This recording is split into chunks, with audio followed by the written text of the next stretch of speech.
You're listening to Nocturnal Nightmares. While the world sleeps peacefully, we open the door to what lies beneath. The stories that surface in silence, the fears that rise in the dark. These are not dreams, they are reminders. Stay with us. And don't close your eyes just yet.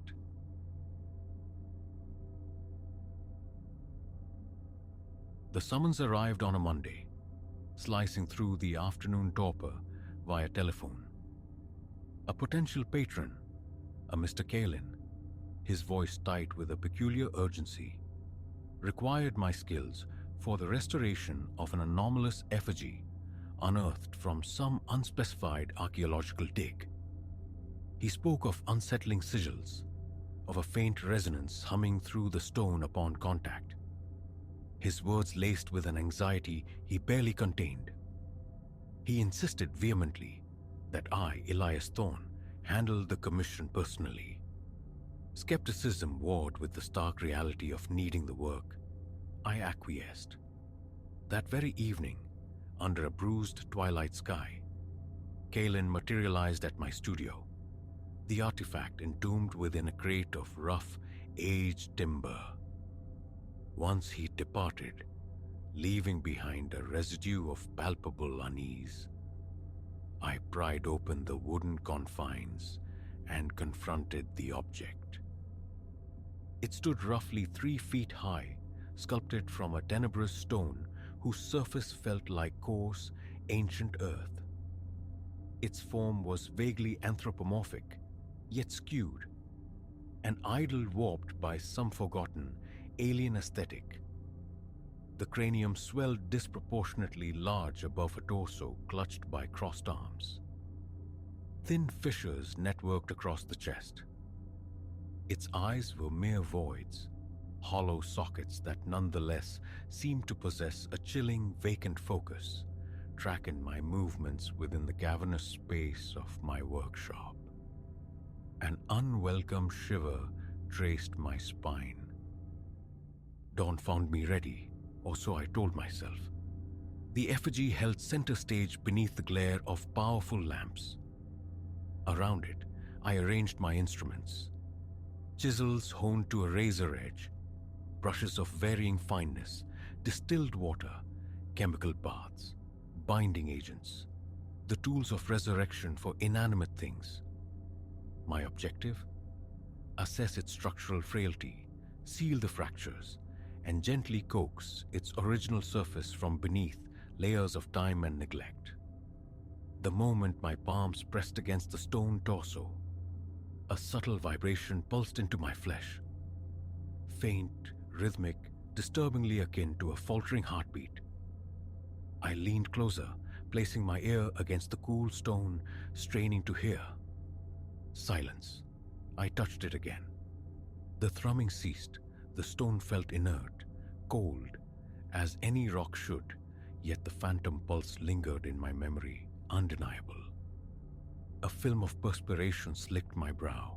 I swiped away with the back of my wrist. Imagination, surely. I shook off the disquiet and commenced. The day bled away in a meticulous cleansing ritual. Dirt and compacted dust yielded reluctantly to my ministrations. A fine brush navigated the delicate contours, coaxing forth hidden details. The statue exhaled a potent aroma of deep, old earth, mingled with a musty, almost fungal scent that permeated my gloves. Periodically, an instinctual prickle made me glance over my shoulder, the sensation of being observed sharp and persistent. Nerves, I insisted inwardly. By late evening, significant crime had been vanquished, revealing more of the idol's strangeness. The face, though smooth, bore a chipped wound where a mouth should be. The crossed arms were incised with intricate patterns, interlocking lines and cryptic circles, which I painstakingly cleared.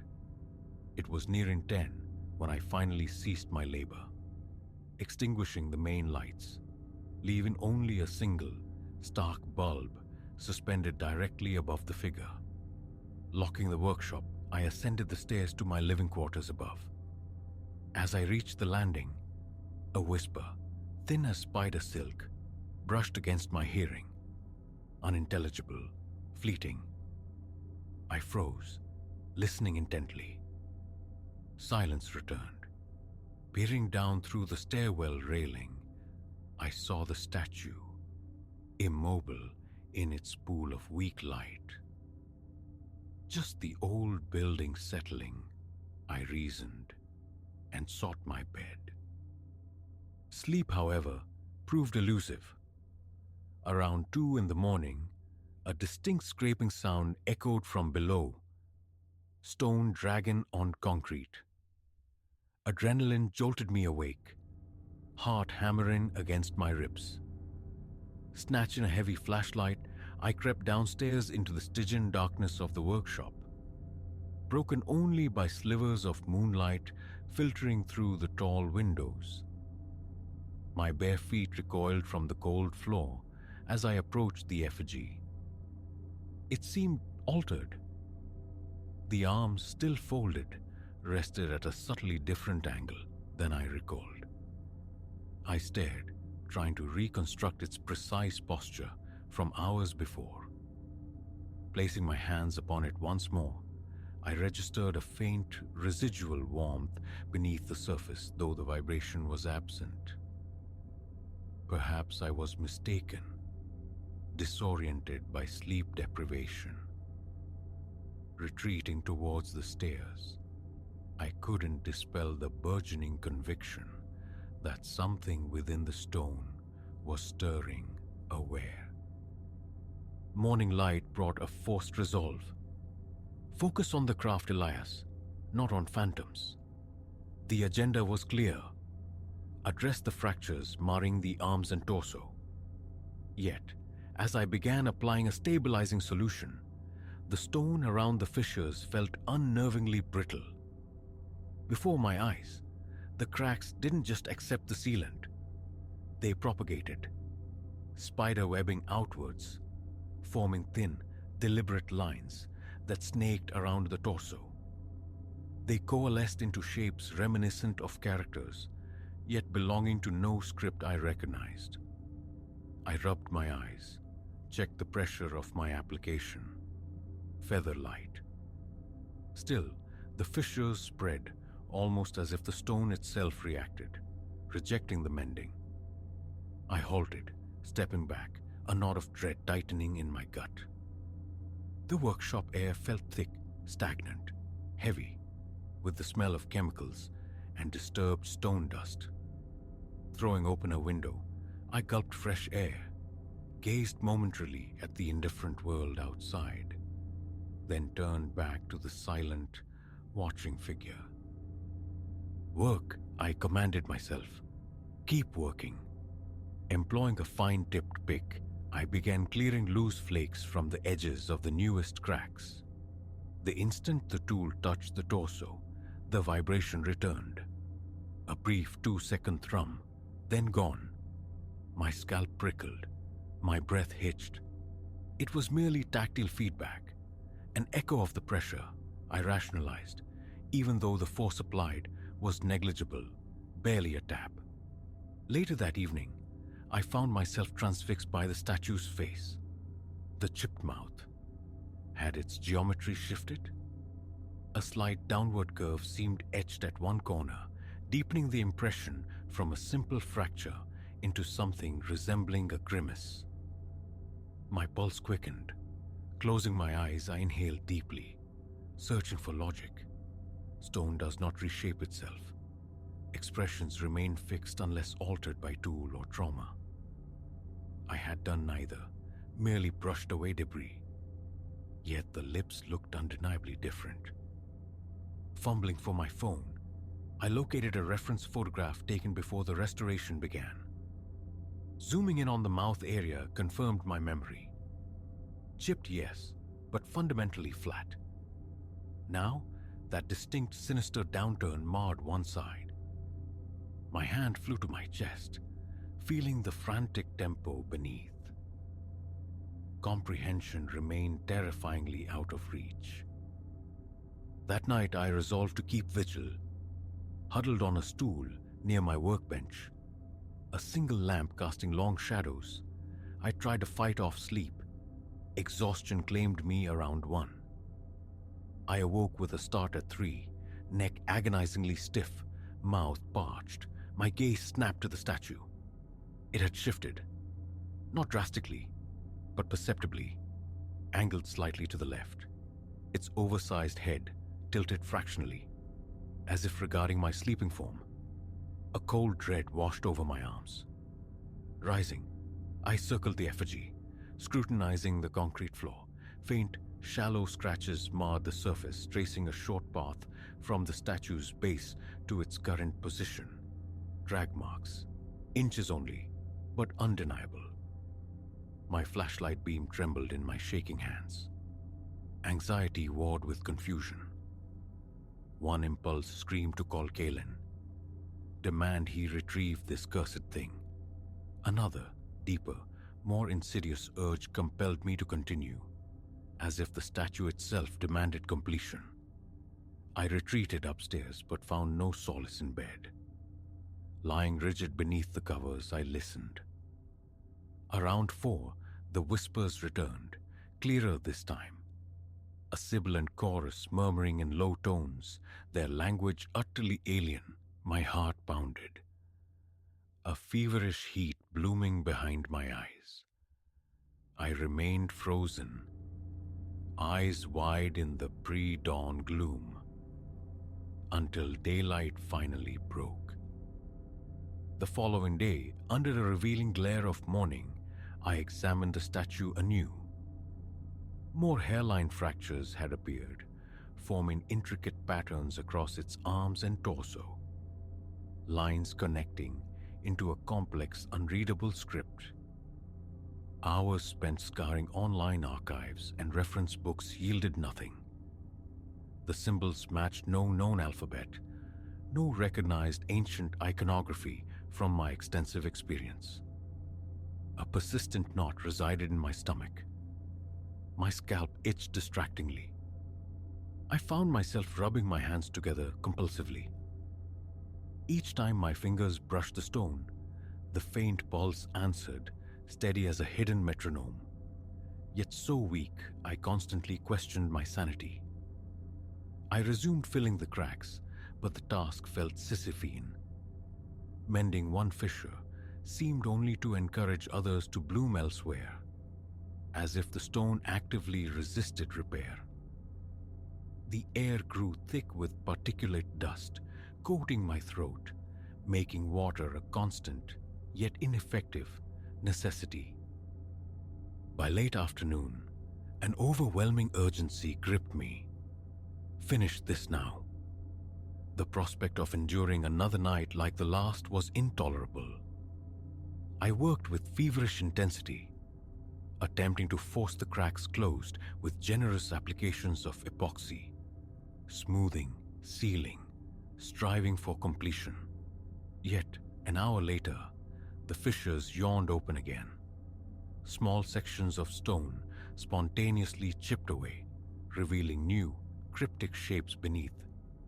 Defeated, I switched off my tools and fled the workshop, standing in the driveway, gulping air, my shirt plastered to my back with sweat. My phone vibrated. Kalen, inquiring about progress. I mumbled about difficulties. Had I heard anything unusual? He pressed. A pause stretched. Admitting the truth felt perilous. I deflected, promising to call back. His insistence that I persevere, his strained, hurried tone, sent a fresh wave of unease through me. He knew more, far more than he was revealing. That night, I locked the workshop door securely, pocketing the key before ascending to my rooms. I'd rigged additional spotlights around the statue, bathing it in relentless illumination, hoping light itself might deter, whatever this was. Around 11, a dull rhythmic thudding commenced from below. Slow, heavy, persistent. It continued for a solid hour. I lay in bed, fists clenched, teeth grinding, a strange dizziness washing over me. At midnight, the whispers began again, sharper this time, chillingly distinct, weaving an incomprehensible linguistic tapestry. My chest constricted, my pulse hammered. Rising, I paced my room, wrestling with fear. Around 1, resolve hardened. I had to see. Key in hand, I unlocked the workshop door and slipped inside. Flashlight beam cutting through the artificially bright space. The overhead lamps buzzed and flickered erratically. The statue was leaning forward. Its arms, previously crossed tight, had separated slightly from the torso, as if beginning to unfold. I froze, breath catching in my throat, hands slick with cold sweat. Wiping them on my trousers, I took a hesitant step closer, nearly tripping over a dropped chisel. The statue's head was bowed further, the network of cracks now extending up its neck. Within these fissures, a faint, internal luminescence pulsed, like dying embers, casting no significant light but undeniably present. My stomach lurched. A high-pitched ringing filled my ears. The air pressure seemed to plummet. The lamps flickered violently. Staring at the glowing lines, I questioned my vision, my sanity. Trembling, I reached out one hand, flashlight held tight in the other. My fingers brushed the stone. It was distinctly warm, pulsing with a vitality stronger than before. A violent tremor shot up my arm. I snatched my hand back as if burned. Stumbling backward, I grabbed a rag from the bench, scrubbing at my face. Thoughts fragmenting. Sweat tracing cold paths down my spine. It looked poised to move. The gap between its arms and torso had widened. The chipped mouth seemed stretched, agape. The flickering lights created a disturbing illusion of respiration. I retreated further, keeping the flashlight beam fixed upon it. Logic screamed impossibility. Stone does not live, does not move. Yet, the evidence assaulted my senses. An idea formed, born of desperation. Binding straps, heavy-duty industrial belts used for securing massive sculptures during transport. Fetching them from a corner, I approached the effigy again, half expecting it to strike out.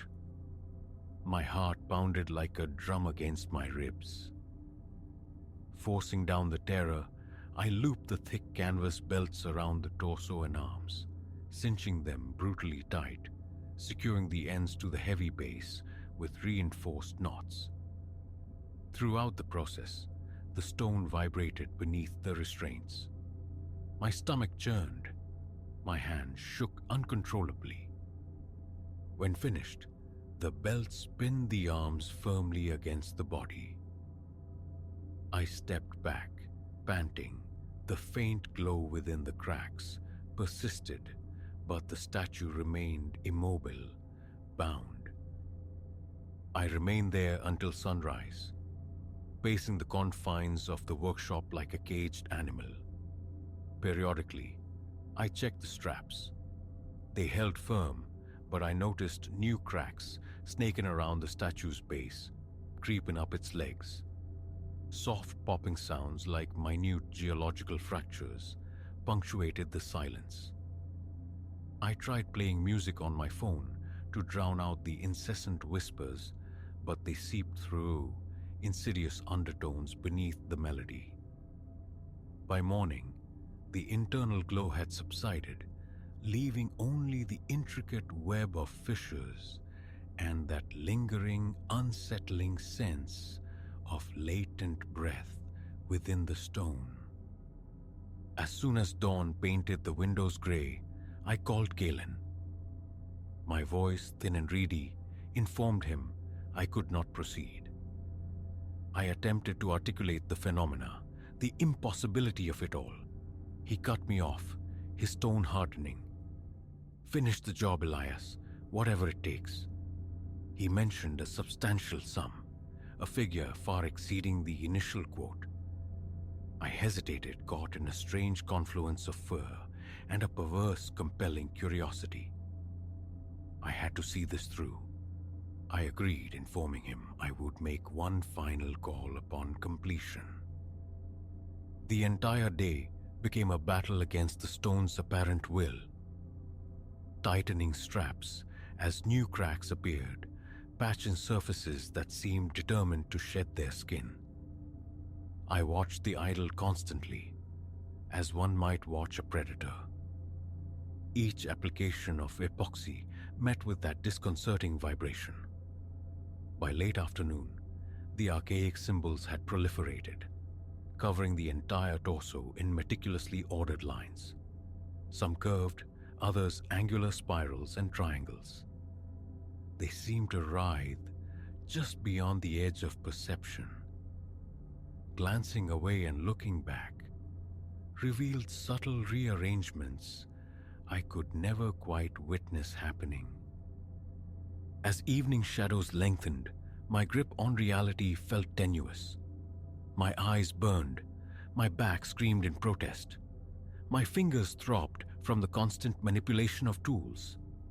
Was it all hallucination, born of stress and isolation?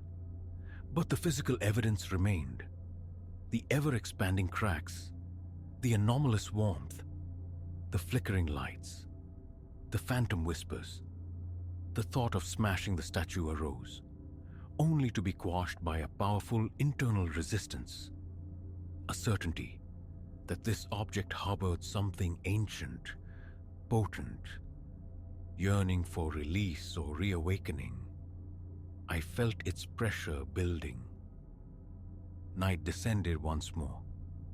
The workshop lights hummed their unsteady tune.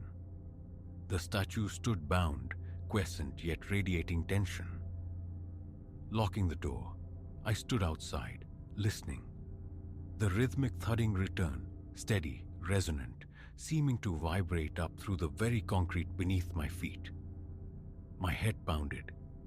Exhaustion weighed me down, yet leaving felt impossible.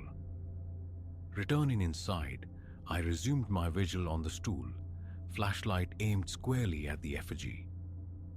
The cracks began to glow faintly again. The straps groaned under immense invisible pressure. I watched, mesmerized and terrified, as the stone strained against its bonds. The arms wanted to unfold. Hand pressed to my chest to calm my racing heart.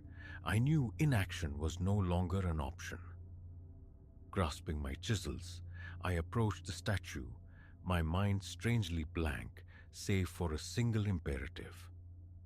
Finish the restoration. Perhaps completion would appease it. Perhaps then I could deliver it to Kaelin and purge my life of its influence. I chipped away loose fragments, the stone vibrating intensely under my touch, my wrist aching with the transferred energy. The glow brightened with my efforts, the fissures birthing ever more complex symbols. I forced epoxy into the cracks, smoothed the surfaces, my clothes clinging damply to my skin. The air hung thick with the acrid tang of chemicals and the primal scent of damp stone. For hours I worked in a trance-like state. Belts creaked, the statue subtly shifted, tools clattered to the floor. I ruthlessly suppressed thoughts of the impossible, focusing solely on the repetitive tasks. Smooth, fill, seal, repeat. Gradually, miraculously, the cracking ceased. The glow faded. The statue fell utterly still, though the faint, deep hum persisted. I stepped back, gasping for breath. A bewildering mix of relief and profound dread washing over me. From a purely technical standpoint, the restoration was complete. But the presence, the sentience I felt emanating from it, was stronger, more palpable than ever. In the pre-dawn chill, I called Kaelin. My voice trembled as I announced the work was done. He inquired about my well-being. I lied, claiming I was fine. He promised to collect the statue soon. Ending the call, I stood motionless, staring at the bound figure. The cracked mouth remained slightly open. The empty eyes seemed to absorb the light. The straps held, but I sensed it was merely a temporary containment. My heart hammered. Wiping my sweat-streaked face on my sleeve, feeling utterly drained yet hyper-alert, I could not rest. Now I wait. The effigy dominates the center of my workshop, patched, bound, emanating its slow, steady thrum. There are no words to explain this. My pulse races. Goose flesh prickles my arms. If I hold my breath and listen, the whispers are still there, weaving in and out of the threshold of hearing. I don't know what Kalen's arrival will signify. I don't know what power resides within that stone, or what I might have truly accomplished by finishing it. There is no reversing this course. All that remains is to stand here, in the charged silence of my workshop, one hand gripping the doorknob, the other clutching my flashlight, listening for the sound of approaching tires, waiting to expel this thing from my space, and praying I haven't merely polished the vessel for something ancient and terrible poised to return.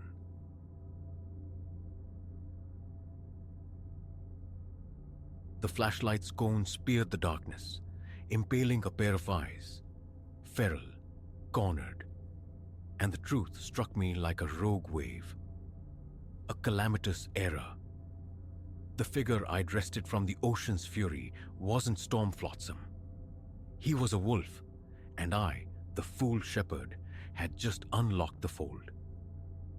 For nigh on a decade, Serpent's Tooth Light has been my world. Its solitary beam, my sole charge. A cloistered existence, yes, but one tailored to my soul. The brine-laced wind and the gull's sharp cries have always sung a sweeter song than the city's cacophony. Routine is my anchor, keeping the great lamp turning, polishing salt rime from the glass eye that watches the sea. Until that night. The tempest had gathered itself for days. A brooding behemoth whispered about in anxious coastal forecasts. I'd secured the tower, ensured the auxiliary generator hummed with readiness, and resigned myself to a night draped in vigilance. Wind screamed around the stone cylinder. Rain scourged the lantern glass with a ferocity that threatened implosion. Below, breakers detonated against the jagged shore. A relentless artillery accompanying the gale's primal roar. Such nights were brutal tutors in nature's indifferent, magnificent terror. High in the lantern room, coaxing steadiness from the revolving lens, my gaze snagged on it. An anomaly, a twitch amidst the churning chaos below. Debris, I first reasoned. Wreckage spat from a foundered vessel, then an arm flailing weakly, a desperate semaphore. My heart vaulted into my throat. Someone was drowning in that maelstrom. Thought evaporated. Instinct took hold. Snatching the emergency satchel and slickers, I plunged down the helix of stairs, stone steps blurring beneath my haste. The tower door flung open, and the wind met me like a physical blow, staggering me. I leaned into its violence, navigating the slick, treacherous descent to the cove nestled at the lighthouse's base. Waves, monstrous and green-black, consumed the breakwater, atomizing into spray that hung thick as fog. The figure was barely discernible, a toy thrashed by the colossal surge.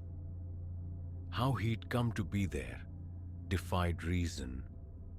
Yet his survival was clearly measured in moments. I swim well. The post demands it. But the water's edge gave even me pause. To enter that churning froth was suicide. Instead, the rescue line unspooled from my kit. A weighted cord, I began to whirl above my head. Hoy! My shout was a thin thread against the storm's fabric. Here, the line, take it. Through the spray, I saw him pivot, a silhouette battling the irresistible drag. I cast the line with every ounce of strength, a desperate prayer flung into the gale. It fell short. The second cast, however, found its mark. I saw his fingers clench around the rope. Hold fast, I bellowed, wedging myself against a granite outcrop, digging in my heels and hauling. It felt like trying to beach a leviathan. His dead weight, amplified by the undertow, threatened to tear my arms from their sockets. Muscles shrieked, but teeth gritted. I pulled. Agonizing inch by agonizing inch, he came shoreward. Closer now, I registered his size, tall, broad-shouldered. A miracle he'd stayed afloat. At last his boots scraped rock. He stumbled the final yards, collapsing onto the shingle like something dredged from the abyss. I was beside him instantly, training, overriding exhaustion, checking for broken bones. Are you injured? The storm swallowed my voice. I had to yell, Can you stand? He nodded, expelling seawater in ragged coughs. I levered him upright, bearing most of his weight as we clawed our way back up the path. By the time we fell through the lighthouse door, we were both sodden, shivering, lungs burning. My thanks, he rasped between coughs. Thought I was finished. Warmth first, I managed, guiding him towards the compact living quarters at the tower's base. Then you can unravel how you ended up in that Neptune's washing machine. I settled him near the cast iron stove, piling blankets upon him, thrusting a steaming mug of tea into his trembling hands. As vitality slowly seeped back into his features, I studied him properly. Younger than my initial impression, perhaps early 30s. His face was sculpted granite. Sharp jaw, eyes sunk deep, holding an unsettling intensity. A tightly wound spring, incongruous with his near-death state. Silas, I offered, realizing introductions had been lost in the chaos. Keeper of this light. He gave a curt nod, draining half the mug before speaking. Ronan, he returned, voice low. Again, for the rescue, indebted. So Ronan, I began, taking the opposite chair. Care to share what business you had dancing with that squall? A flicker, brief as heat lightning, crossed his face. Gone before I could be certain I'd seen it.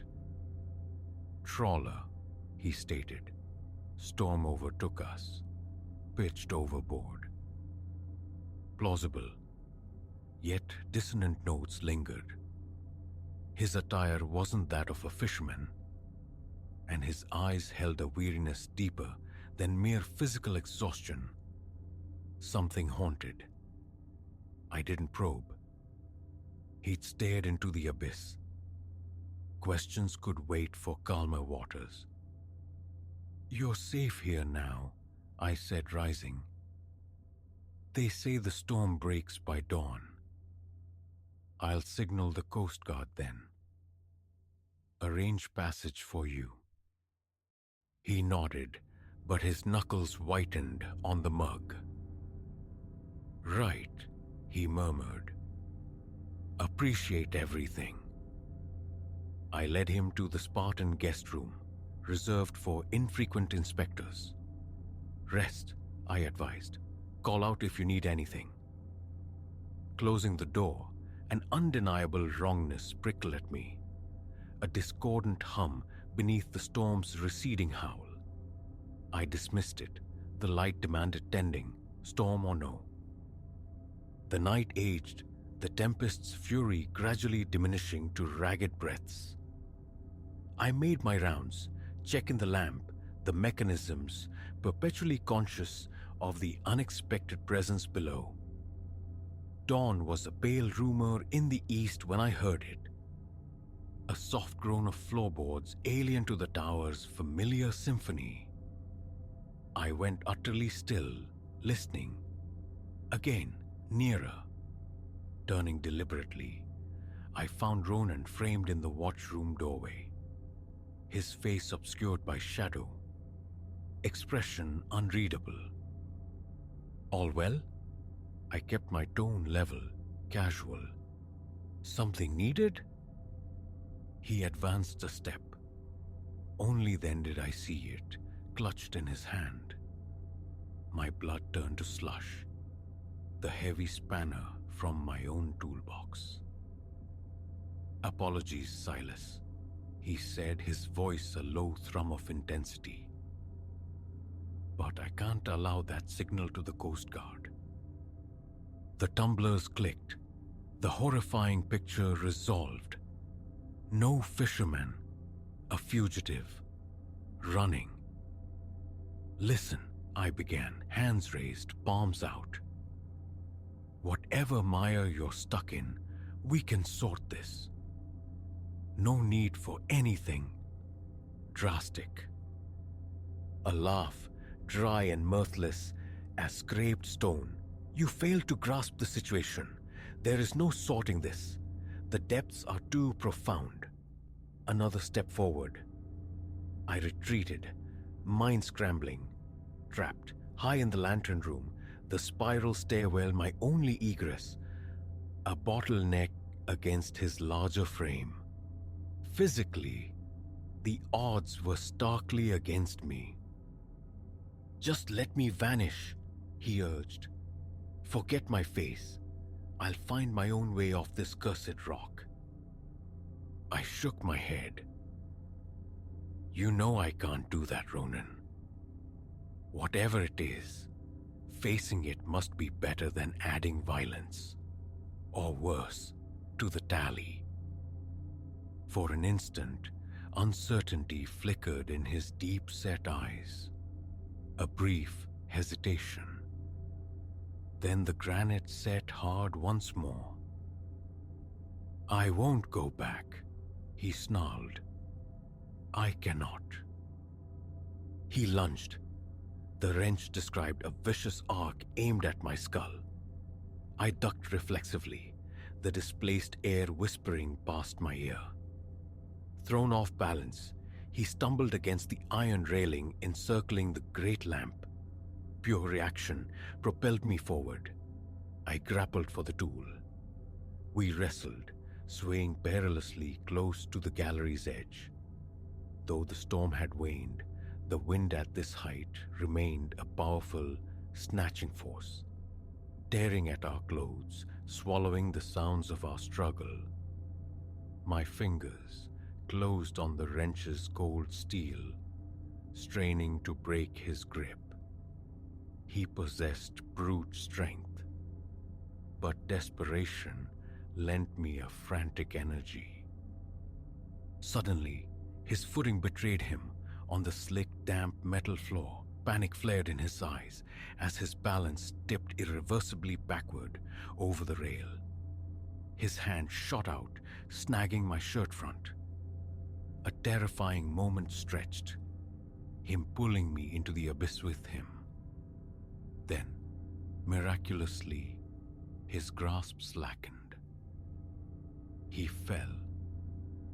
A raw cry ripped from his throat, plummeting towards the jagged teeth of the rocks far below. I stood, rooted in horror, time suspended. The wrench slipped from my nerveless fingers, clanging onto the walkway. As if moving through water, I descended the spiraling stairs, emerging from the tower's base. The storm had broken. Dawn painted the sky in fragile pastels. Serene. Beautiful. A grotesque counterpoint to the preceding minutes. His body lay broken on the rocks below, the incoming tide already whispering around his boots. Soon, the sea would take him entirely, scrubbing the slate clean. I stood there for a long measure, the crushing weight of the event settling upon me. Then mechanically, I returned to the radio. Serpent's tooth light, I transmitted. My voice an unfamiliar hollow echo. Reporting an accident. The official inquiry concluded precisely that. A tragic accident. Unfortunate mariner, swept away by the storm, dashed against the unforgiving shore while seeking refuge. The truth resides only with me, a silent heavy cargo. I still keep the light at Serpent's Tooth. The rhythm of the waves, the gull's lament, still offer a measure of solace. Yet, on nights when the wind keens and the sea churns, my gaze sweeps the dark water with a profound weariness. For I have learned the hardest lesson. Sometimes the greatest peril isn't the storm raging without. Sometimes it's the wreckage it washes to your door.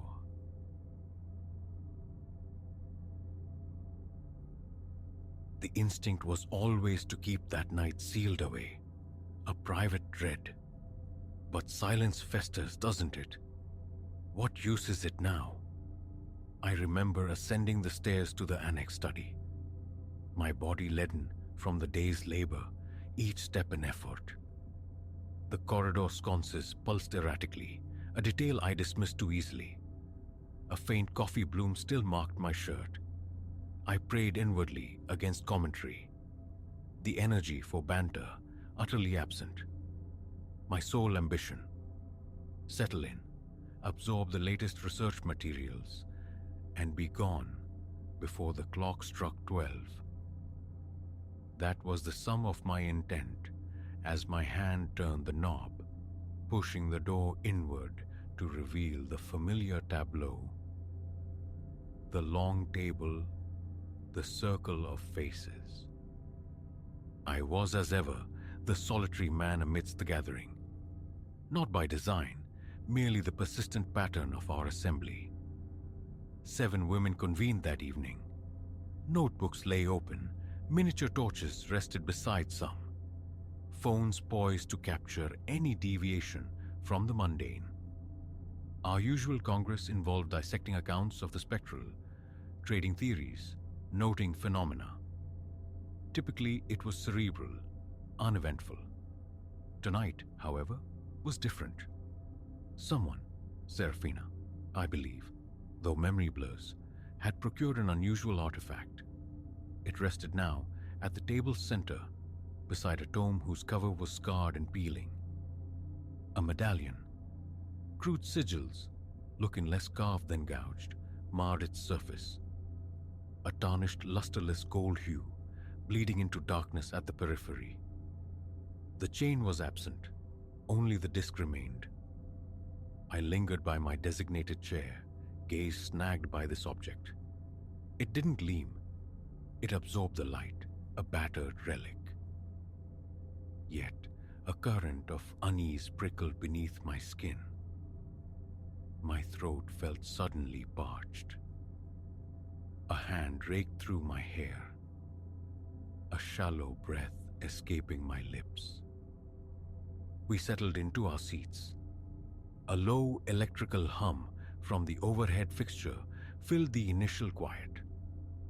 Then someone extinguished the main lamp, igniting slender tapers scattered across the table. This was our custom, a way to court the right ambiance when examining items steeped in lore or purported antiquity.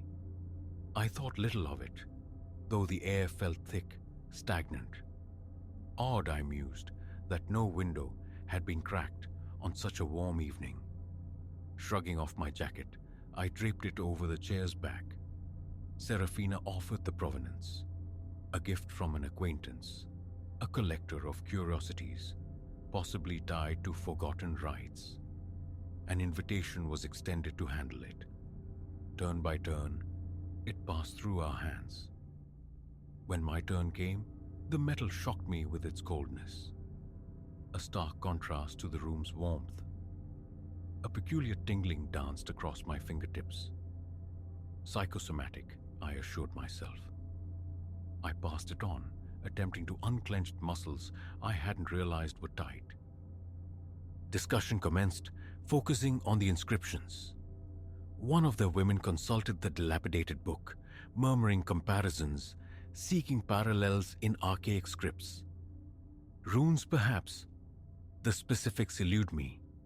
As she spoke, my gaze drifted. Candle flames writhed with unnatural vigor.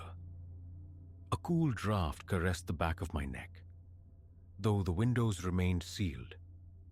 The building's ventilation, I rationalized, before realizing the usual gentle roar of the air system was entirely absent. I shifted, my legs thrumming with nervous energy. Pages rustled, fingers tapped on screens. Eventually, the medallion was placed reverently upon a small velvet cloth in the table's exact center. No one proposed anything foolish like a séance. That wasn't our way.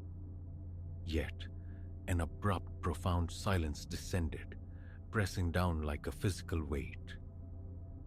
My eyes began to sting from lack of blinking. Wiping them, I scanned the faces. Every gaze was riveted to the disc.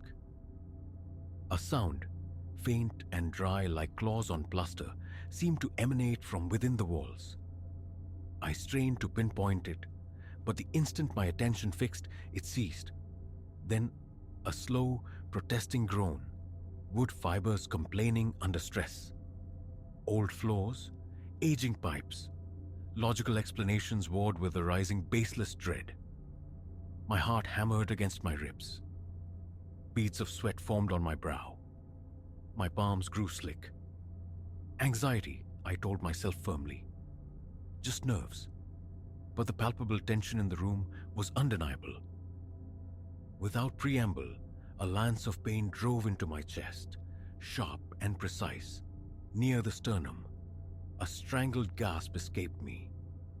My left hand flew to the spot, reflexively seeking the source as I fought for a deeper breath. Heads turned. Someone murmured, "Elias, are you all right?" I managed a nod, words failing me. The agony was sufficient to make me clutch the table's edge, knuckles white. My vision swam. The room tilted precariously, then the sharpness receded, leaving behind a heavy pressure, an internal insistence. It was then that the mist manifested, not creeping from beneath the door or issuing from some hidden device, but coalescing around us, a dense, swirling vapor. My eyes burned, the air grew cloying, redolent of mildewed fabrics locked away too long. Scattered gasps, a choked cough. I tried to rise, but my legs felt like water. My hands pressed onto the tabletop for support, yet my arms trembled violently. A low, guttural rumble resonated from a shadowed corner. I turned my head, but visibility was obscured. The candle flames leaped and bucked as if caught in a gale. Shadows on the walls stretched and contorted into frantic, fluid shapes. The fine hairs on my arms lifted. My scalp tingled electrically. Voices bloomed in the air. Indistinct, genderless whispers that rapidly swelled into a chorus. They spoke an unrecognizable tongue, guttural syllables stumbling over each other in a rhythmic, echoing chant. My chest seized again, breath catching painfully. My jaw clamped shut, saliva pooling uselessly as the ability to swallow vanished. I strained to form a word, any word, but my tongue felt thick, alien. A strange rigidity crept into my limbs, locking me in place. My back arched involuntarily, posture contorting beyond my control.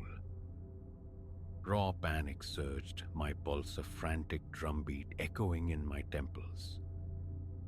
The others saw my distress. My name, spoken, sounded warped, distant. A hand grasped my shoulder, trying to shake me, but my body remained utterly inert, frozen halfway between standing and leaning, tethered to the table. My gaze was locked on the medallion. It had begun to emit a sickly, faint green luminescence, pulsing in slow, deliberate waves that seemed to synchronize with the agonizing throb in my own chest. A scream built within me, desperate for release, but only silence emerged. My throat was a constricted passage. Exhaling became a conscious struggle. The chanting intensified, the alien words rattling against my eardrums, vibrations resonating deep within my sternum. Thought fragmented. Escape, only escape from this invasive force coiling inside me, seeking egress, striving to usurp my voice. I fought it, a silent internal war. My shoulders shuddered with the strain. I managed to wrench my mouth open fractionally, emitting a choked, rasping noise. A chair scraped violently as one woman recoiled. Another grasped my arm, her own hand trembling fiercely, trying to steady me. The fog thickened, swirling tighter around the table. The candle flames danced with impossible speed, throwing the shadows into a frenzy of grotesque ballet. The floorboards groaned again beneath unseen weight. My knees threatened to give way, yet the pressure in my chest held me bizarrely upright. My head tilted back, forcing my gaze towards the ceiling. Tears streamed, my eyes unable to blink properly. My skin felt clammy, cold, despite the room's oppressive warmth. Fragmented instructions echoed around me. Open a window. The lights? Get the medallion. Footsteps scrambled. A phone's flash momentarily pierced the gloom, but was swallowed instantly. The overhead light switch clicked futilely. The room remained dim, lit only by the frantic candles and the medallion's baleful glow. The disembodied voices reached a chaotic crescendo, words overlapping into cacophony. My ears rang. The frantic pulse hammered. A coppery taste flooded my mouth. My throat burned. My fingertips felt numb. My arms strangely distant. The woman gripping my arm pulled harder, trying to wrench me away from the table's influence. I didn't budge. My feet felt fused to the floorboards. My body jerked, but not by my volition. My mind felt trapped, crushed between terror and bewilderment. Suddenly, Serafina lunged forward. She snatched the medallion, wrapping it hastily in its velvet cloth, clutching the bundle to her chest. In that instant, the artifact's glow dimmed slightly. The chanting faltered, abruptly muted. The vise around my chest loosened marginally. I gasped, sucking in air, stumbling back a step. Serafina turned, moving towards the door with the bundled object, but a fresh wave of unseen energy surged through the room. The candle flames shrank to mere pinpricks of light. The dense fog spiraled violently towards her. She cried out, tripped, and crumpled to her knees, still desperately holding the cloth-wrapped disc. The pressure returned to my chest, though less intense than before. I found I could move my arms again. I forced myself upright, legs trembling. Vision dappled with bright after images. My head pounded relentlessly.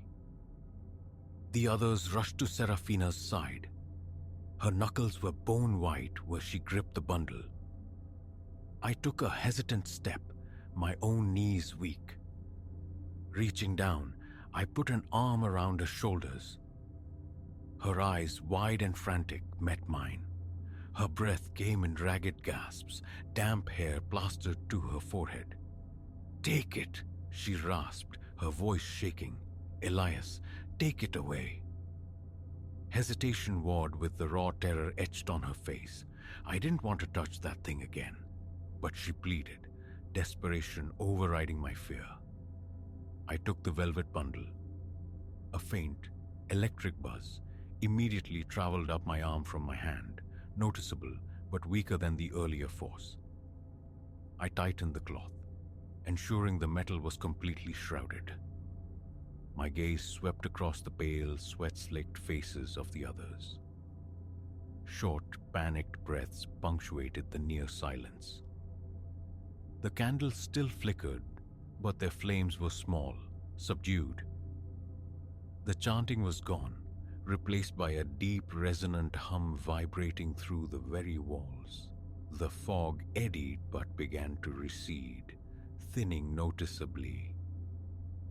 I turned towards the door, each step feeling unnaturally heavy. My muscles screamed with exhaustion, as if I'd run miles under a scorching sun. A glance back showed the others trailing me closely. One reached the door, twisted the knob, pulled. Nothing. It was firmly stuck. She threw her shoulder against it. The wood didn't yield. Holding the bundled medallion, I moved towards the door. The hum intensified, the floor vibrating subtly beneath our feet. Dread passed between us in shared glances. No one spoke. Lifting the bundle, I pressed it against my chest. The sharp pain flared anew, weaker but present. I gritted my teeth, holding it tight. Then, abruptly, inexplicably, the door flew inward of its own accord. The knob slipped from the woman's grasp as the door swung wide, admitting a draft of blessedly cool hallway air. The corridor lights shone steady and normal. In the room behind us, the overhead fixture flickered once, then blazed to life, flooding the space with harsh, ordinary light. The fog dissipated into the corners like smoke. The candles burned calmly now. The humming faded to silence. We stumbled out into the relative safety of the corridor. My heart galloped. My shirt clung damply. The tightness in my chest remained. A dull ache, but bearable. Adrenaline left my arms shaking. Voices erupted, overlapping. "Call someone? Get out of the building. Our things." I still held the medallion.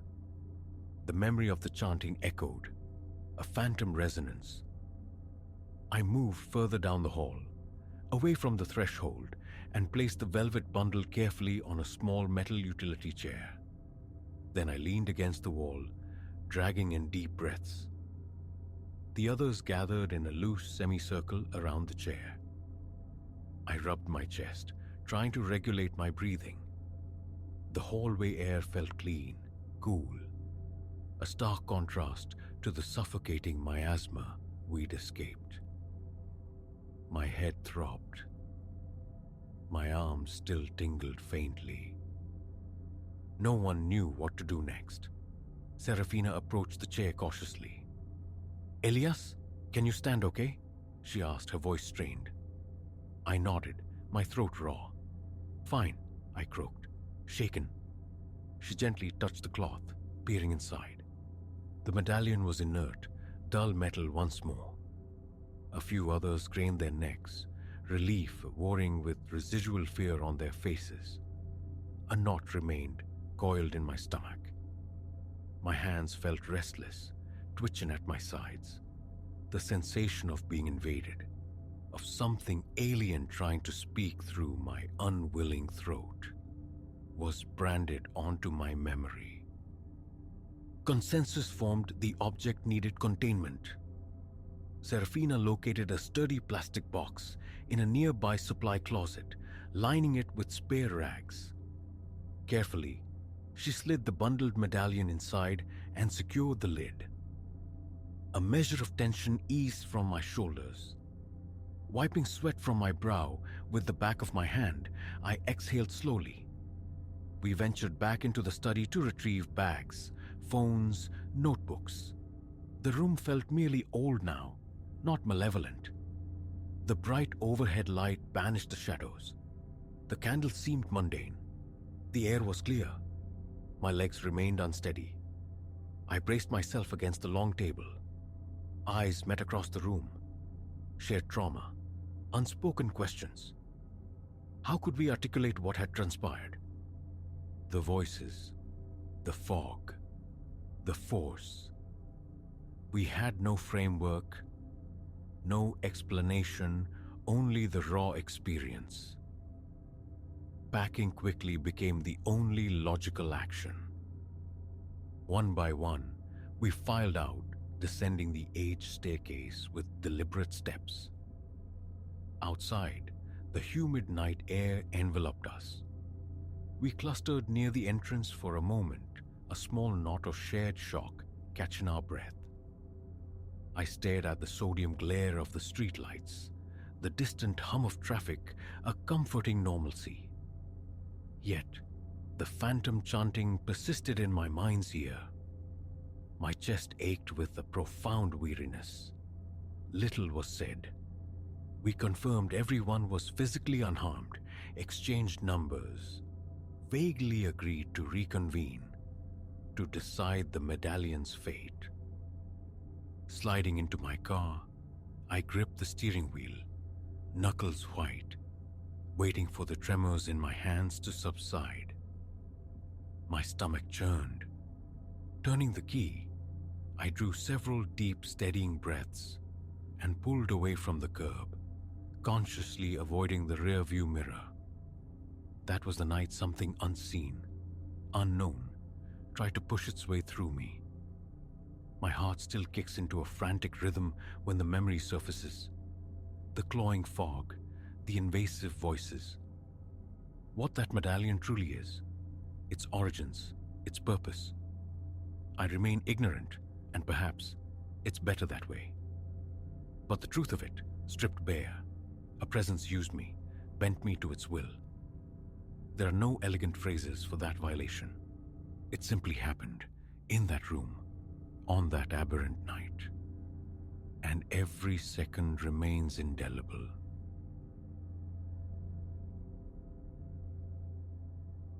Never did Silas imagine that a crypt-like structure of wood and stone squatting in his backyard could colonize his thoughts so completely. Upon acquiring the time-worn country house, he'd marked the sealed cylinder at once. Thick, weathered planks lashed across its mouth, secured by deeply corroded fasteners. Mr. Abernathy, handling the estate sale, had casually mentioned it being defunct for generations, utterly dry. Silas dismissed it as a relic hazard, unattended by inertia, but weeks later, a seed of unwelcome fascination sprouted. He resolved to plumb its depths. That singular impulse rerouted his existence. He chose an afternoon bleached clear, the sky a vacant blue, the air utterly still. Toolbox in hand, he navigated the overgrown path to the property's rear, standing sentinel over the well. The timbers appeared robust, yet hairline fractures spiderwebbed between them. Sunlight pressed warm against his shoulders as doubt flickered. Was this prudent? Crouching, he began the work, levering out the ancient nails with a protesting groan of wood. Motes of disturbed dust pirouetted in the light. A film of sweat slicked his palms. A furtive glance confirmed his solitude. Only undulating fields and skeletal trees bore witness. Somewhere distant, a dog offered a lonely bark, unseen. When the final plank surrendered, he braced for absolute darkness. Instead, he froze. A sound, faint, rhythmic, like the plaintive percussion of water dripping into a hidden pool far below. He remained hunched, straining to hear, wondering if silence had tricked his ears. Dry, Abernathy had insisted, dry as bone. Yet the delicate tattoo persisted, steady, methodical. He leaned forward, peering into the obsidian void, searching for a telltale glint. Nothing but impenetrable blackness greeted him. Rising, Silas wiped his hands on worn denim, inhaling deeply. A pebble, perhaps, to gauge the drop. He located a suitable stone near the ragged edge of the lawn, tossed it into the maw, and listened. It skittered against the unseen stone lining, a brief, descending rattle. He waited, anticipating the flat thud of impact on parched earth. What came instead was a soft, undeniable plink, the sound of stone meeting water. A disquieting pause. This well held a secret, contradicting decades of accepted dryness. An abrupt, almost primal urge surfaced, to call into it, to test its voice. Leaning over a precipice, he shouted, "Hello?" The sound returned, but warped, unnaturally pitched, lower, somehow garbled. Not an echo, but a mangled reply. Gooseflesh prickled along his arms. His heart commenced a frantic drumming against his ribs. He fought to regulate his breathing. Had something else down there resonated simultaneously? A sibilant murmur, perhaps, formless, wordless. He recoiled, a strange tingling suffusing his limbs. Every instinct screamed to replace the boards, to entomb the mystery. Curiosity, however, proved the stronger compulsion. He lingered minutes more, listening. Only the ceaseless drip and the sigh of wind through tall grasses behind him broke the quiet. Eventually, he wrestled the planks back, hammering a few nails home with reluctant finality, and retreated indoors. He spoke of it to no one. A part of him felt foolish, susceptible to suggestion, yet a deeper conviction resonated. He had not been alone in that sound. That night, sleep proved elusive. The image of the gaping well mouth held him captive. Around midnight, utterly awake, he stared at the ceiling's familiar geography. He switched on the bedside lamp, hope in print might banish the unease. His gaze, however, drifted inexorably to the window overlooking the backyard. Sitting up, he peered into the nocturnal gloom. The well itself was swallowed by shadow, yet he felt its presence, a palpable weight in the darkness. He forced his attention back to the book, but his eyes repeatedly betrayed him, seeking the window. Sleep, when it finally came, offered no respite, delivering uneasy dreams. He stood perpetually at the well's lip, gazing down. A voice, low and intimate, whispered, "Come down here." He awoke drenched in cold sweat. In the ensuing days, Silas immersed himself in routine, purging clutter, patching plaster, tending the unruly yard. But the well remained an insistent thought, a magnetic presence. He'd find himself motionless in the kitchen, staring through the window at those stubborn boards, his hands trembling slightly, his mouth inexplicably dry. It felt sentient, beckoning. He knew the notion bordered on the unhinged, likely a phantom conjured by that bizarre echo. Yet the feeling persisted, tightening its grip. At night, the dreams intensified, growing vivid and venomous. The voice gained clarity, sometimes fracturing into a chorus of indistinct whispers. Images flooded his sleep, slick, weeping stone walls, water tracing dark paths downward. In these nocturnal theaters, he always felt a profound chill, a subterranean dampness clinging to him. Waking left him depleted, unrested, his heart hammering, his chest constricted. He'd lie there, gulping air, struggling for calm. After a week besieged, he resolved to confront the well again, if only to silence the clamor in his mind. Early afternoon sunlight lent a fragile confidence. Retrieving a powerful flashlight from the garage, he ventured out. The boards came away more readily this time. Crouching low, he leaned over the edge, thumbed the switch, and aimed the beam downward. Ancient moss-streaked stones lined the shaft. Perhaps 20 feet below, a dark surface shimmered. Water. It shifted subtly, casting back weak, distorted reflections. His throat constricted. How could water return to a place certified arid for decades? He called out again, seeking a mundane echo. His voice plunged normally, but the return was fractured, disintegrated. And then, as the last sonic fragments died, came the whisper, a fleeting susurrus, like hurried syllables breathed just beyond hearing. A knot tightened in his stomach. He straightened abruptly, extinguished the light, and backed away. He resealed the opening, the planks feeling inadequate now. Inside, he scrubbed his hands at the kitchen sink, a ritual cleansing that offered no peace. A chill traced his spine. He paced the living room, debating disclosure. The authorities, a hydrogeologist, but the fear of dismissal, of being labeled irrational, kept him silent. That night delivered the most harrowing nocturnal theater yet. He dreamt he was descending slimy, improbable steps within the well shaft. Their origin was unknown, yet utterly real in the dream's logic. Each step felt precarious. His flashlight beam stuttered, illuminating the perpetual weep of the walls. The cold intensified with depth, then the voice clearer now. "Keep coming. You're close."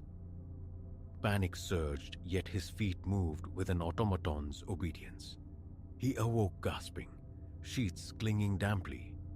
His heart beat a violent tattoo, audible in the stillness. Stumbling to the bathroom, he splashed cold water on his face. His reflection stared back, haggard, dark circles blooming beneath his eyes. His hands shook as he reached for a towel. He resolved to combat the well's siren call with daytime industry, painting the hallway, imposing order on the garage chaos, forcibly ejecting thoughts of the subterranean anomaly. But night remained its domain. The dreams persisted, the voice sometimes singular, sometimes legion, whispering unintelligible urgencies that left a pressure deep in his chest. He took to late-night coffee, seeking wakefulness as refuge. The pull intensified, becoming a physical sensation. He'd catch himself standing by the back door, hand hovering over the knob, with no memory of rising or walking there. It felt like somnambulant possession. He began double-checking the lock before bed, once even barricading it with a heavy armchair. One morning, he discovered muddy footprints, the size and tread of his own boots, tracking from the backyard into the kitchen. He had no recollection of venturing out. A sickening lurch accompanied the realization of how close he was to fraying at the edges of reason. He scrubbed the prints away with trembling hands, dizziness washing over him. The phantom dripping sound echoed relentlessly inside his skull. Later that day, the decision solidified. He had to know, definitively. He assembled equipment, sturdy rope, a brighter torch, a harness resurrected from a forgotten climbing phase. The plan was cautious, lower himself just far enough for a clear view, to ascertain if some hidden passage existed or if his mind was constructing phantoms. He needed answers to break this psychic siege. He wouldn't descend fully if it seemed perilous, just a look. Yet even formulating the plan invoked a premonition of violation. His palms grew clammy, handling the rope. His heart accelerated with each mental image of stepping over the edge. But the compulsion was absolute. This hold had to be broken. Evening approached. He waited for the sun's zenith, hoping for maximum natural light. He secured an anchor, looping the rope around the sturdy base of an old iron fence post embedded near the yard's perimeter. Knots were tested, the harness cinched tight. He pried away the boards once more. A cool exhalation of stale subterranean air washed over him. Clipping the activated flashlight to his harness freed his hands. A deep breath, then kneeling at the brink, he swung his legs over. The stone felt damp, abrasive against his boots. Gripping the rope fiercely, he began inching downward. The flashlight beam sliced the gloom, revealing slick walls adorned with algae patches. Water trickled, carving glistening trails, its sound amplified in the confined space. The harness groaned softly with his shifting weight. His breathing came in shallow, rapid bursts, his chest tight. 5 feet down, then 10. The aperture of daylight above shrank. The darkness below deepened, acquiring substance. He could discern the water's surface now, perhaps another 10 feet beneath him, dark, quiescent, save for tiny spreading ripples. He paused, suspended, clinging to the rope. The flashlight flickered momentarily, igniting a jolt of panic. Then the susurrus returned, faint, intimate, as if murmured directly behind him. He twisted instinctively, nearly losing purchase, but saw only the unbroken curve of ancient stone. His pulse hammered in his ears. He dangled, debating retreat versus descent. No ledge, no tunnel entrance was visible. Leaning back against the rope's tension, he swept the flashlight beam in a slow arc. Everywhere, the same vista. Slick, aged stone. The water below remained still, disturbed only by the periodic drip. Perhaps it was imagined, he thought, born of sleep deprivation and the echo of his own breath. Then a distinct vibration shivered up the rope. Subtle, yet definite, like something tapping it from the depths. His heart leaped. Swallowing hard, steadying himself, he peered down. The water rippled again, but revealed nothing. Concurrent with the vibration, another whisper bloomed, louder this time, shockingly close, right beside his ear. He felt a phantom warmth, like breath, against his neck. It said distinctly, "Don't stop." He clawed his way upward, a frantic scramble, hands fumbling on the rope. A foot slipped. His knee slammed against the unforgiving stone. Pain flared, white hot, up his leg. Gritting his teeth, he hauled himself upward, hand over desperate hand. His lungs burned. Reaching the lip, he tumbled out, collapsing onto the grass, hands abraded, knee throbbing, heart threatening to detonate within his chest. He lay there, for long moments, simply breathing. The whispers echoed only internally now. The external world was serenely quiet. High sun, warm air, everything normal, except the terror still vibrating through him. After minutes passed, he rose stiffly, retrieved the boards and hammered them back with savage finality. He dragged a heavy concrete block onto them for good measure. Limping, he retreated indoors, locked the door, and sank onto a kitchen chair, muscles trembling, knee radiating pain. That night, sleep was an impossibility. Closing his eyes conjured the well's suffocating darkness, the phantom breath on his neck. His entire frame shuddered with the memory's echo. He drank glass after glass of water, pacing the confines of his living room. He checked the back door lock repeatedly. He peered through the window, confirming the concrete block's silhouette, a dark sentinel in the moonlight. Now each night, the pull returns. It begins as a tingling current in his arms, followed by the familiar tightening in his chest, the quickening breath. A visceral tether seems to spool out from his core, tugging him toward the backyard. He fights it with noise, with light, with any distraction he can muster. But it worsens. The whispers no longer wait for dreams. They insinuate themselves into his waking consciousness.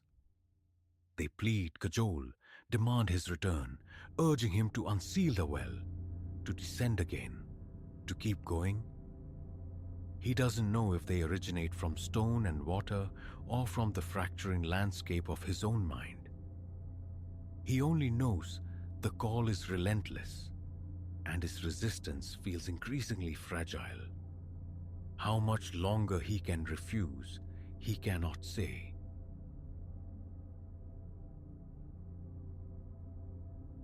The hamlet materialized from the pines like a forgotten photograph, sepia-toned and still. Yet, approaching, a primal dissonance shivered along my spine.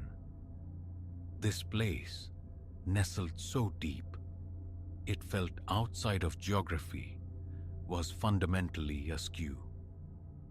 Days I'd wandered the deep emerald embrace of the Pacific Northwest, immersed in a solitude so profound it felt sacred. An experienced trekker, I, Silas, believed the wilderness held few surprises left for me. How naive. The path, a mere suggestion beneath layers of fallen needles and decaying leaves, had dissolved entirely. Doubt gnawed. Had I strayed irredeemably? Then slender tendrils of smoke, ghostly fingers against the bruised twilight sky. Hope surged. A ranger's outpost? A fellow camper?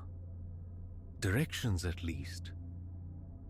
Pushing through a dense drapery of ferns, I emerged onto the lip of a small hollow. What unfolded below froze the marrow in my bones.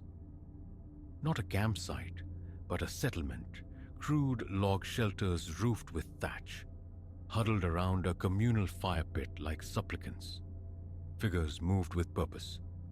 Women tending flames, men shaping wood with tools, rough-hewn from stone and branch, children darting between huts, their laughter echoing strangely.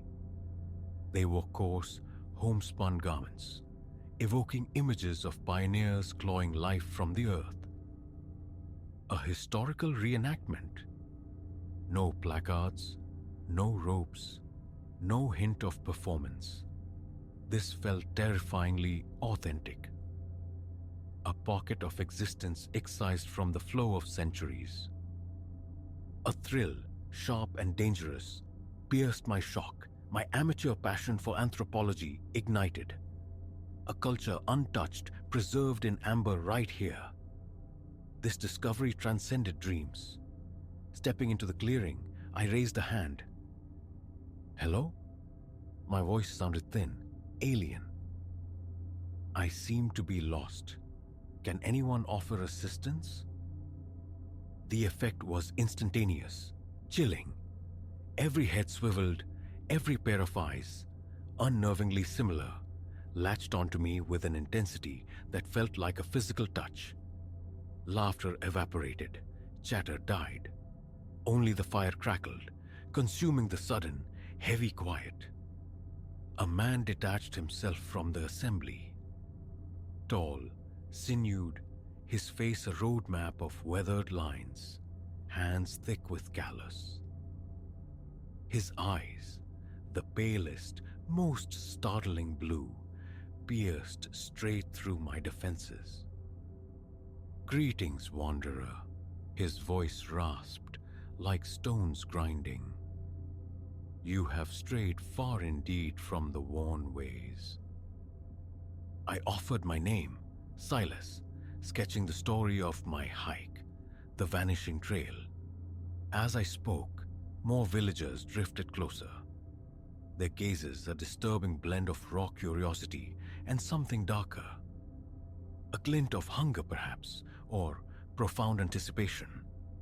The ambiguity coiled in my gut. "You carry weariness," the man stated.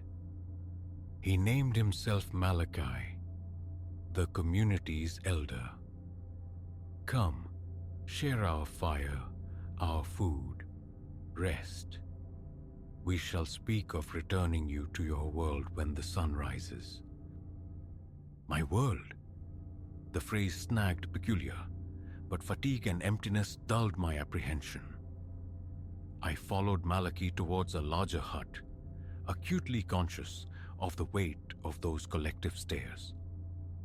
Inside, more villagers awaited. They besieged me with questions about the lands beyond the forest.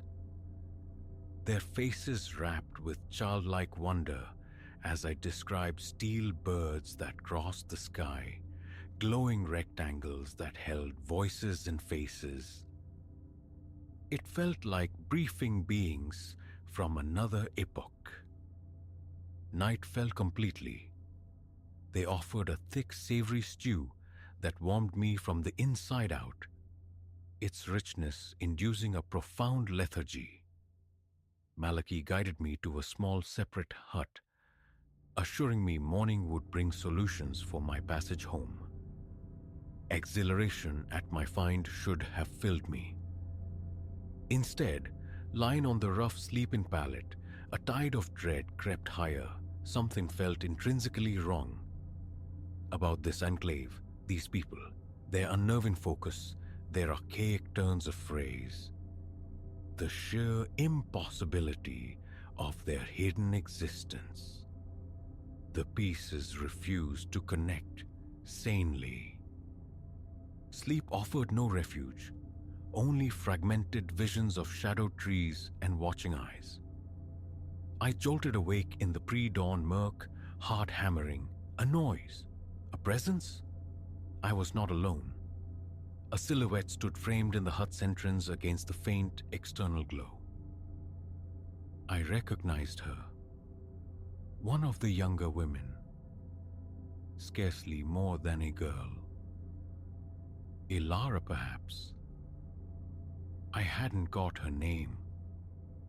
"You must go," she breathed, a frantic whisper. "Now, before the others stir."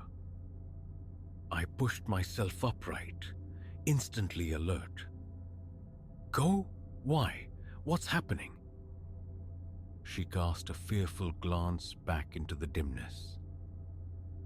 "This place, it isn't what you perceive. We are not what you perceive. Leave before it claims you." I traced my vertebrae. "What do you mean? What is this place?" "No time," she hissed, desperation sharpening her tone. "East, follow the dawn, do not stop, do not look back. If you hear your name called, ignore it, run." Before another question could form, she dissolved back into the gloom, phantom-like. My thoughts spun, but raw instinct screamed agreement with her terror. Snatching my pack, I slipped from the hut. The village lay still, fires reduced to glowing embers. It might have seemed tranquil, were it not for the palpable miasma of threat hanging in the air. I reached the clearing's edge when the sound began. A low, ululating wail that curdled my blood. Another joined it, then a third, swelling into a chorus of utterly inhuman cries that tore through the pre-dawn stillness. They knew. I ran. Branches lashed my face as I plunged into the undergrowth, lungs burning, breath tearing from my throat. Behind me, the cries pursued, weaving through the trees, gaining with unnatural speed and agility. The first fragile fingers of sunlight were piercing the canopy when I erupted from the woods onto a steep, rocky incline. I scrambled upward, loose scree clattering beneath my boots. The summit. If I could just reach it, perhaps see a road, a sign of the familiar world. Halfway up, a hand, cold and strong, clamped around my ankle. I kicked wildly, blindly, connecting with yielding flesh. A sharp grunt, and the grip faltered. Clawing frantically, I hauled myself the final distance, tumbling onto the crest. What lay beyond ripped the air from my lungs. A vast valley unfurled below, cradling a city. A modern city, glittering with lights, threaded with roads, humming with the distant thrum of traffic. It had been there, just over the ridge, all along. A hysterical laugh threatened to bubble up, but died as I turned. My pursuers were cresting the rise. They wore the faces of the villagers, yet horribly distorted.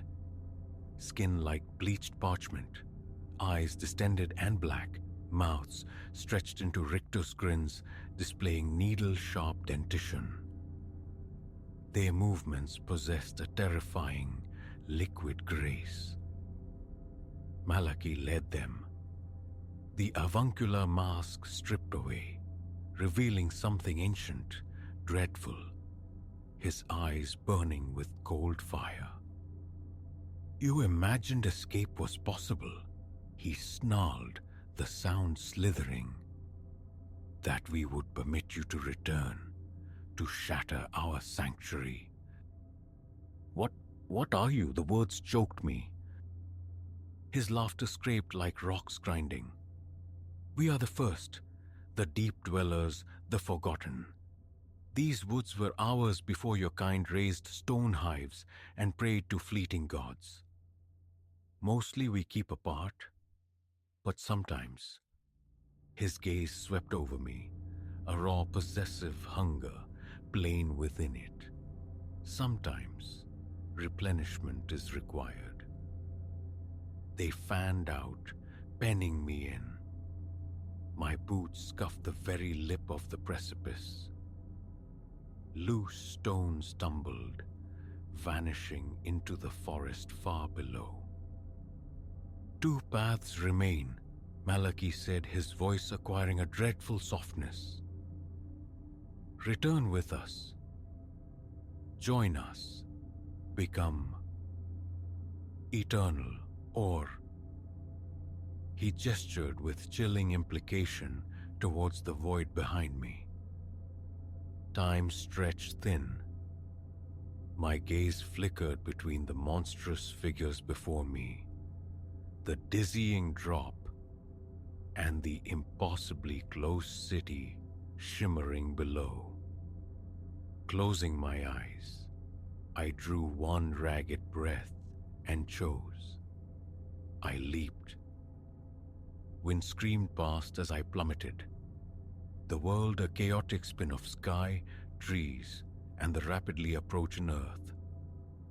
Above, Frustrated, furious howls echoed.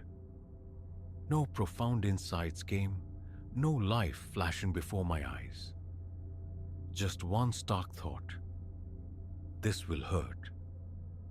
Then impact, not with unforgiving ground, but a violent tearing passage through the forest canopy. Branches snapped, clawed.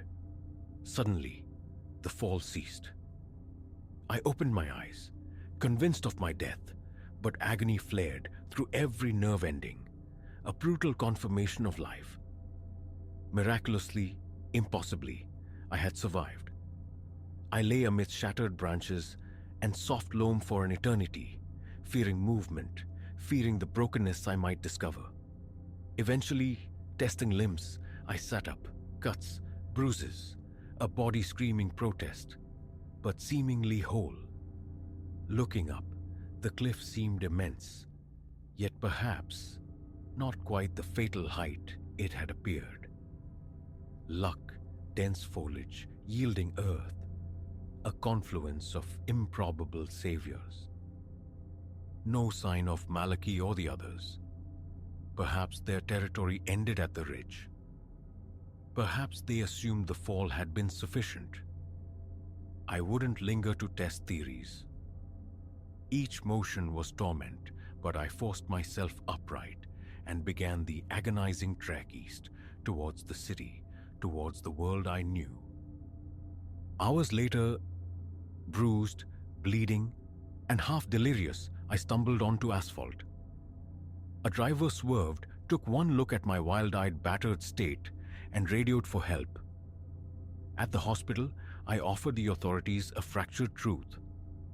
Lost hiker, unfortunate fall. They offered sympathetic nods, doubtless classifying me as another foolhardy tourist, bested by the wilderness. The full story remained locked inside. Who would ever grant it credence? Did I dream it? Did the solitude, the fall, conjure phantoms from exhaustion and fear? Yet, on nights when the wind sighs through the eaves, a cold certainty returns.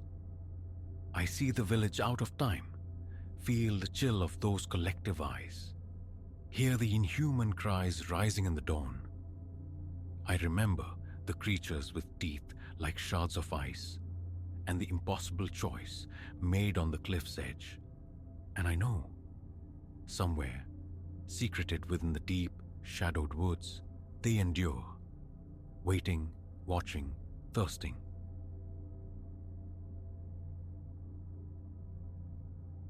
The first photograph materialized on a Tuesday. Just an ordinary manila envelope slipped beneath the imposing front door, bearing no sender's mark, only my name, Ilara, scrawled in a jagged hand. Inside, a single Polaroid captured me, tangled in sheets, oblivious in sleep. In that instant, the vast silence of the manor I guarded shattered. It wasn't empty. Someone else resided within its walls, their gaze fixed squarely upon me. House-sitting, I'd imagined, was a benign pursuit, a straightforward task really, a welcome flight from my suffocating city walk-up into the embrace of rural tranquility. My university acquaintance Leo, inheritor of this rambling Victorian estate from his grandmother, needed a caretaker while he navigated the labyrinth of probate.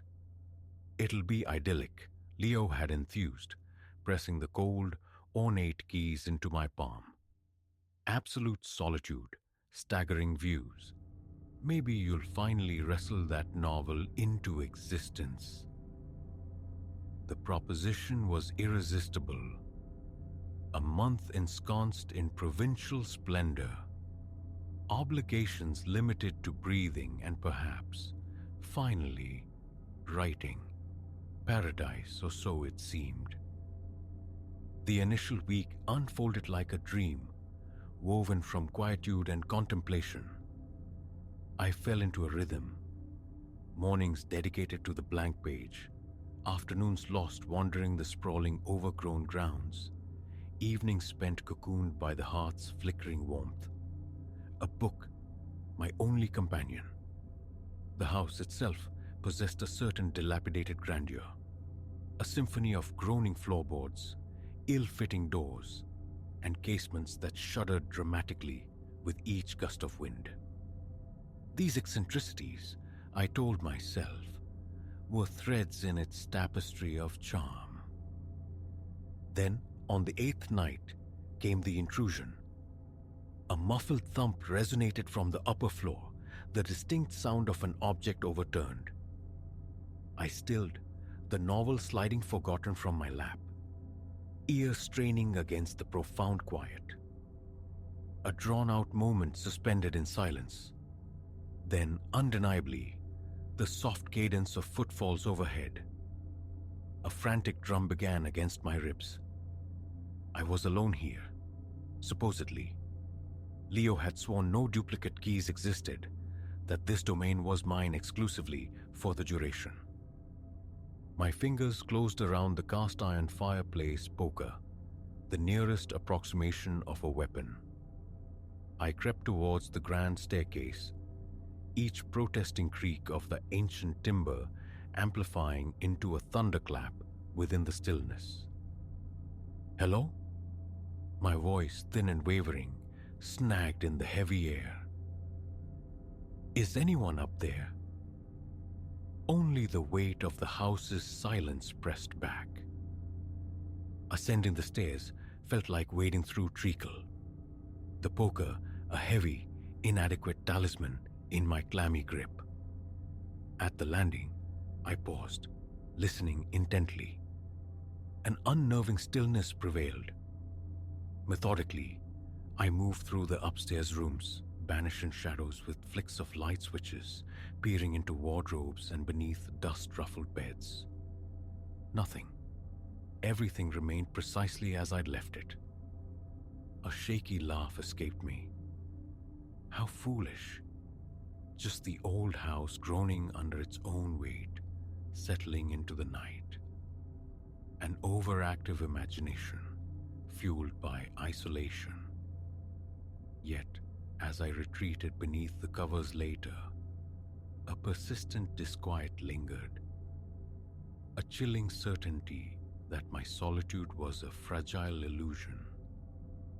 The subsequent days drifted by without incident, a deceptive calm settling over the manor. I plunged into my writing, attempting to exorcise the unease that had taken root.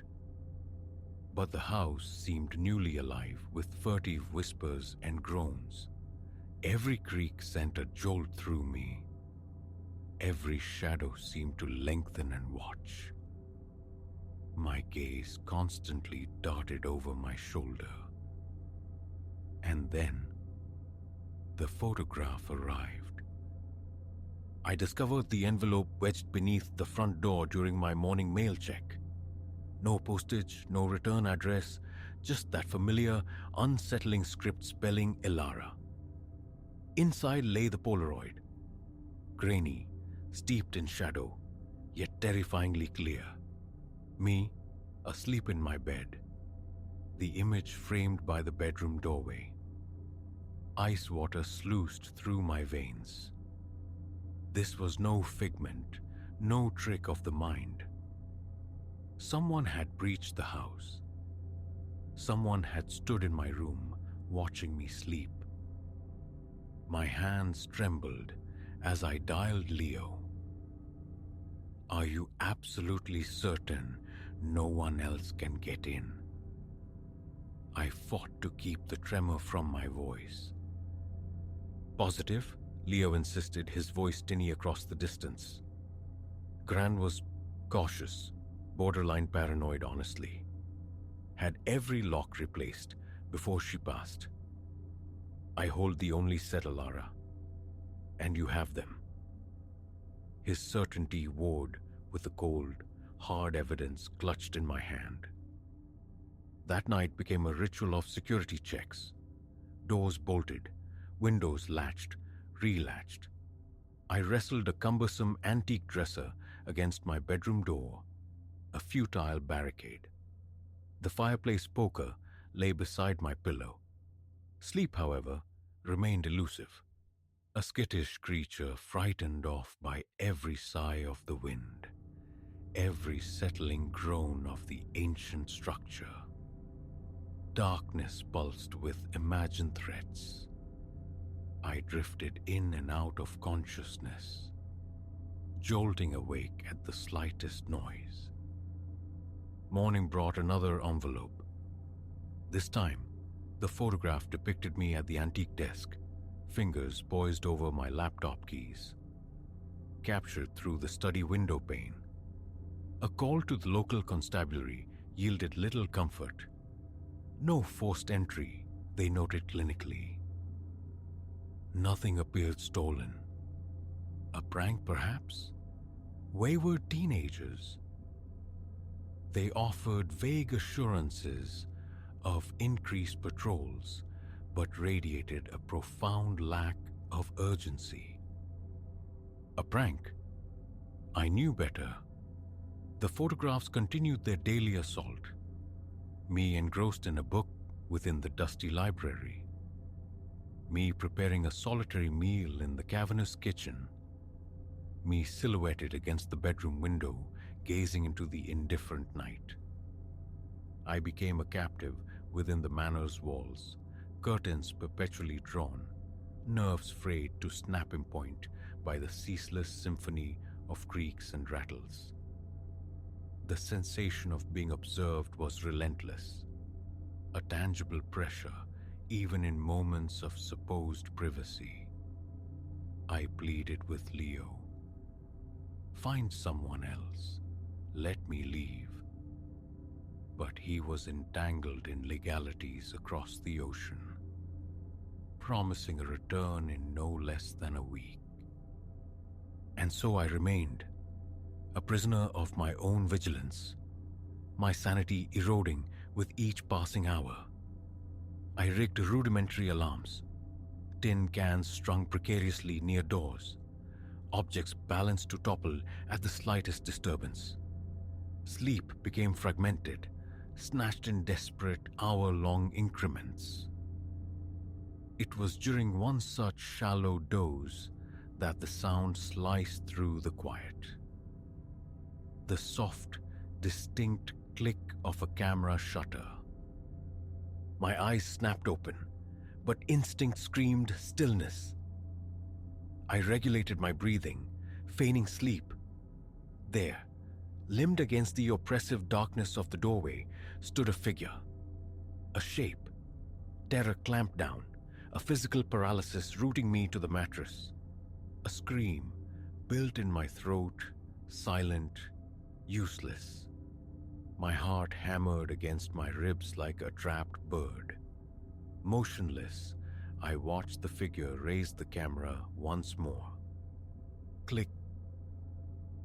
The sound broke the spell. Adrenaline surged, converting terror into a primal fury. I launched myself from the bed, swinging the heavy poker in a wild arc. The figure sidestepped with an unnatural swiftness, melting out of the room. I gave chase, rage eclipsing fear. Enough. This torment had to end. My pursuer was nimble, but the house's labyrinthine layout was now etched into my bones. A stumble on the stairs. I heard it press the advantage. Downstairs, through the echoing hall, I finally cornered the intruder in the cavernous library. "Who are you?" The words tore from my raw throat. The poker held before me like a trembling ward. "What is it you want?" The figure turned. In the weak moonlight filtering through the tall, grimy windows, I saw her face clearly for the first time. A woman, perhaps in her 60s, crowned with a halo of untamed silver hair, her eyes blazing with a disturbing febrile light. "My house," she rasped, the words scraping like stone on stone. "You have no right." None of you. A jolt of recognition, cold and sharp. The faded photographs scattered throughout the manor, dismissed by Leo as relics of his grandmother. "You're Agnes," I breathed, the name barely audible. "Leo's grandmother. But you're supposed to be dead." A laugh erupted from her, harsh and brittle. "Dead? Is that the story they spun? Tried to bury me, lock me away, called me mad. But I was cleverer. I hid. I waited. This house belongs to me." My mind struggled to reconcile the impossible. Leo had lied, or been lied to. His grandmother, far from resting in peace, was terrifyingly present, her mind clearly fractured. "Agnes?" I attempted, striving for a calm I didn't feel. "I'm not trying to take anything. I'm just keeping an eye on things for Leo, for your grandson." "Liar!" she shrieked, the sound echoing off the book-lined walls. "All of you liars, trying to steal my home, just like they did. I won't allow it. I'll drive you out like I did the others." She lunged, astonishingly agile. I twisted away, but she struck the poker from my grasp. We grappled amidst overturned chairs and cascading books. Despite her years, Agnes possessed a manic strength, fueled by paranoia and fierce desperation. But youth and a potent surge of fear lent me unexpected power. At last, I managed to overpower her, pinning her slight frame beneath me on the dusty floor. She fought, spitting curses and pleas, a whirlwind of frail fury. "I'm sorry," I gasped, breath ragged. "I'm so sorry, but it has to stop." How long we remained locked in that tableau, I cannot say. Me restraining the thrashing, weeping woman who alternated between venomous threats and heartbreaking pleas for release. Eventually, sheer exhaustion claimed her, and she subsided into a ragged, troubled slumber. My hands shook uncontrollably as I retrieved my phone. First the police, then Leo.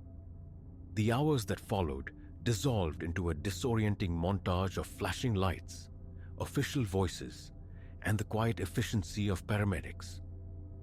Agnes was carefully escorted away, her parting words a fragmented tirade about rightful ownership. Leo arrived soon after, his face a mask of disbelief and profound guilt. "I'm so sorry, Alara," he repeated, the words hollow. "I never imagined. We thought she was gone. The care facility reported she'd passed peacefully. We held a service." Fragment by fragment, the fractured truth emerged. Agnes, diagnosed with severe paranoid delusions, had indeed been institutionalized. But she had orchestrated an elaborate escape, faking her own demise, and somehow navigated her way back to the only sanctuary her broken mind recognized. She'd been dwelling within the manor's hidden arteries, forgotten servants' passages, concealed spaces even Leo was unaware of. Observing, waiting. I departed that same day, the house's oppressive silence now replaced by a ringing in my ears. Leo's offers of compensation and his torrent of apologies felt distant, irrelevant. All I craved was distance, escape. Years have passed, yet the nights sometimes bring phantom echoes. The feeling of unseen eyes, fleeting movements glimpsed at the edge of vision. I've never accepted another house-sitting job. Never willingly spent a night alone in an unfamiliar place. Because the truest horror, I learned, isn't born of darkness or imagined specters. It festers in the realization that the monster wasn't breaking in. It was already inside, watching from the heart of the place you mistakenly called safe.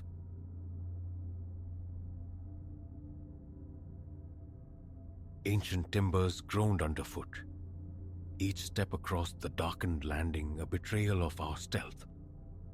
Our hearts, frantic birds trapped in our chests, beat a desperate rhythm against the silence. This was meant to be our sanctuary, Julian's and mine, a quiet harbor from the relentless tide of city existence. But the thud of heavy boots ascending the staircase below sent a wave of icy conviction through me. Our picturesque country inn wasn't a refuge, but a snare, and it's ensnared. My name is Clara.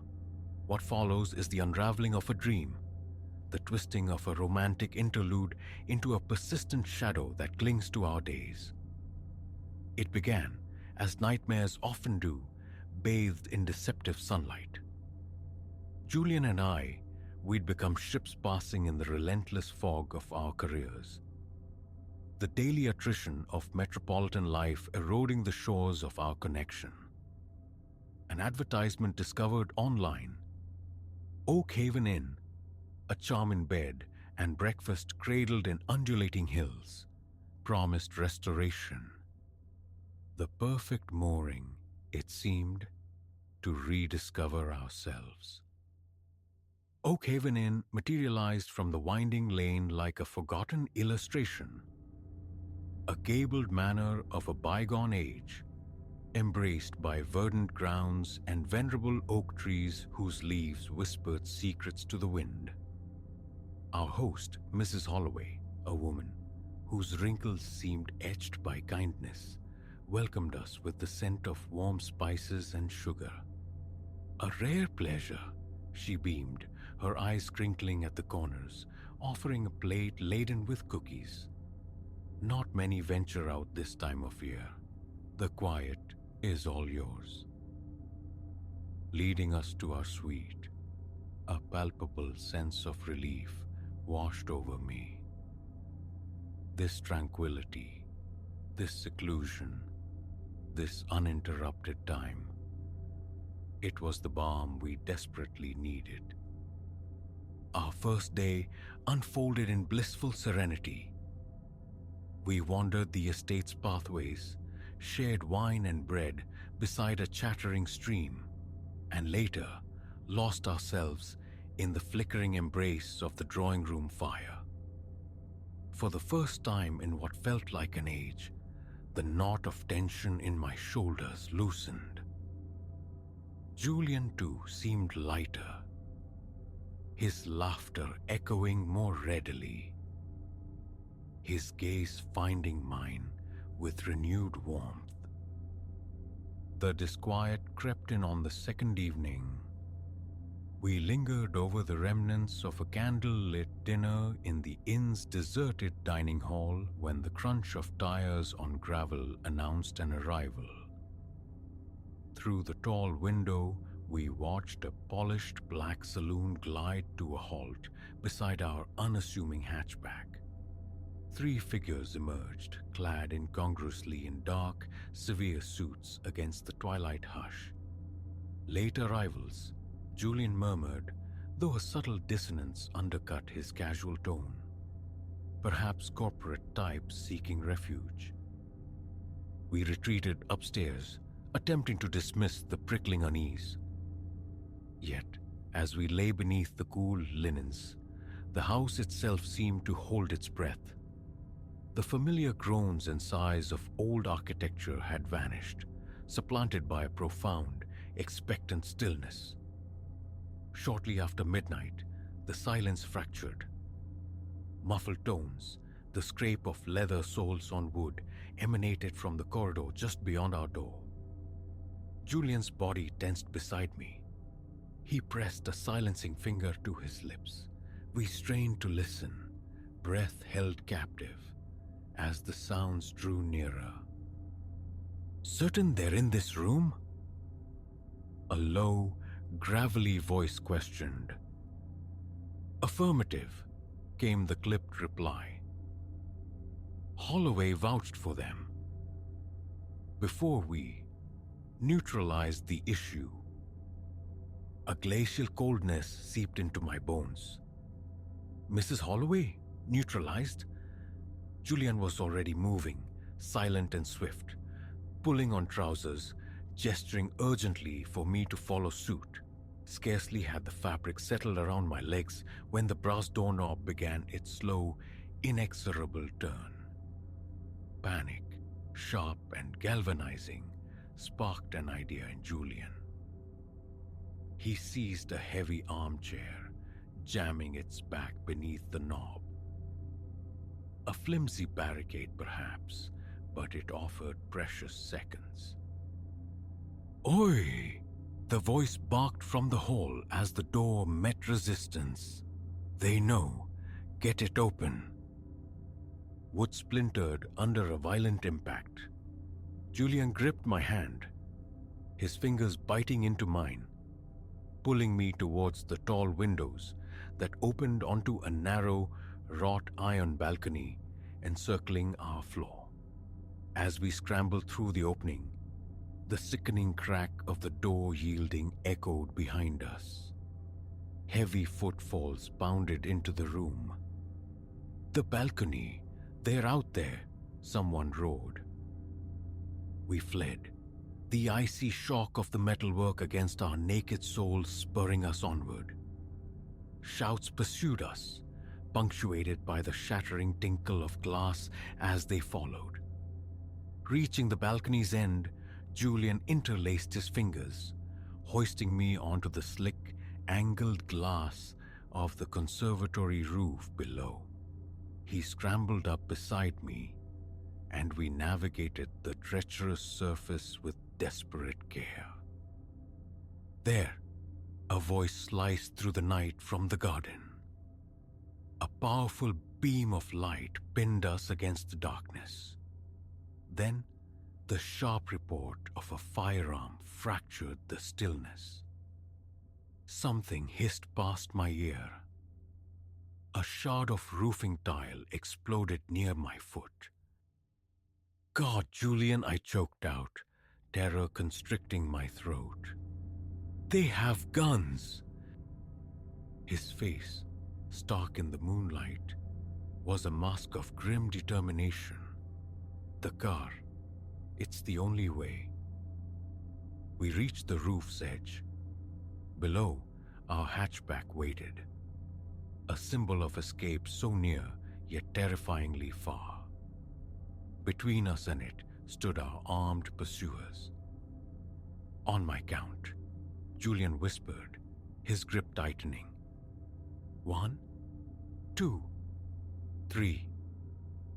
We leaped, landing with jarring force in the soft, turned earth of Mrs. Holloway's prized rosebed. Agony flared in my ankle, but raw adrenaline surged, propelling me forward. We ran, weaving erratically as more shots punctuated the night air behind us. My fingers trembled violently, fumbling with the keys, barely managing to slot them into the ignition. The engine coughed, then roared to life just as one of the men reached the driver's side. His fist hammered against the window, a spider web of cracks, instantly marring the glass.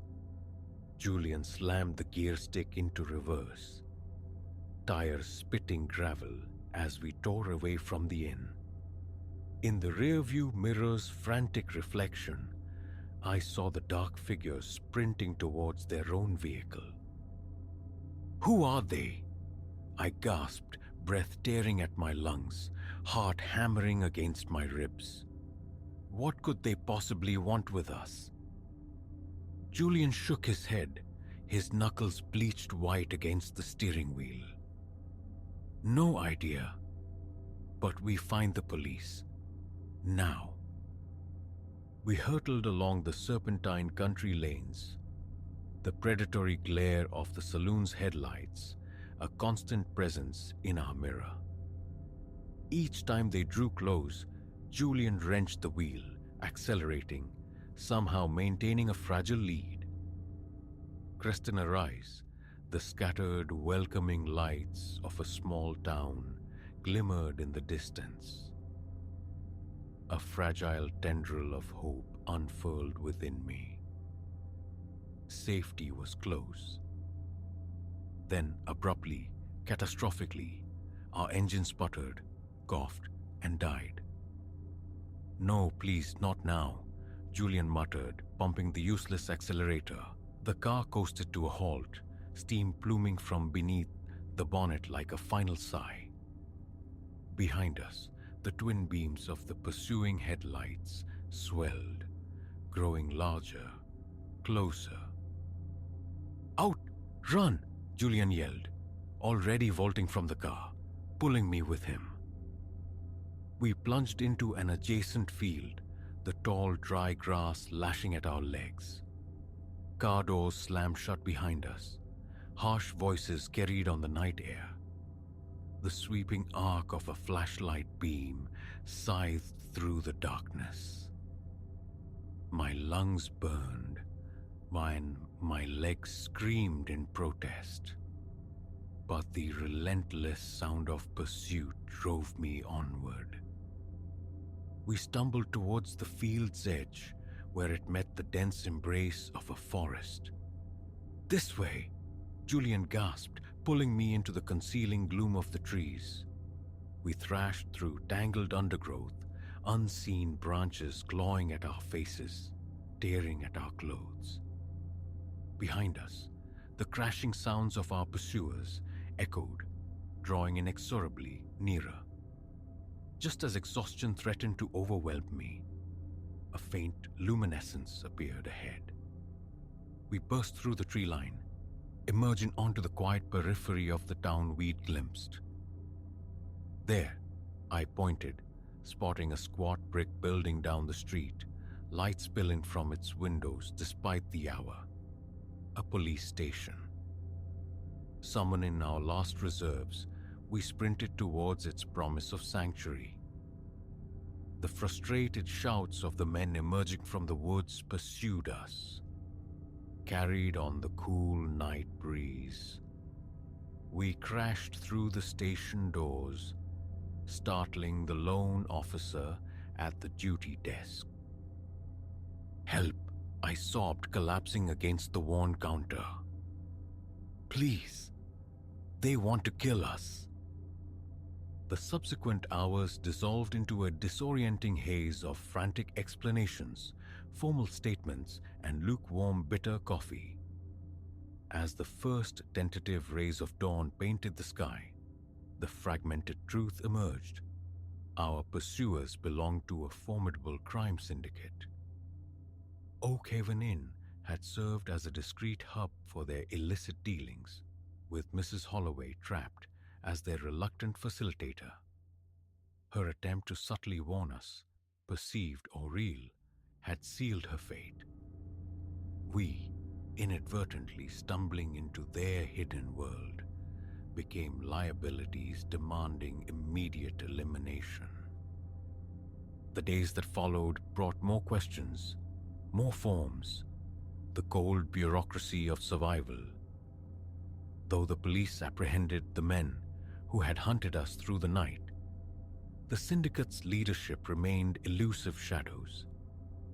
Julian and I relocated soon after, the pervasive sense of vulnerability too deeply ingrained in our former lives. Our bond, forged anew in that crucible of terror, held firm, yet the scars remained, some visible, others etched deeper within.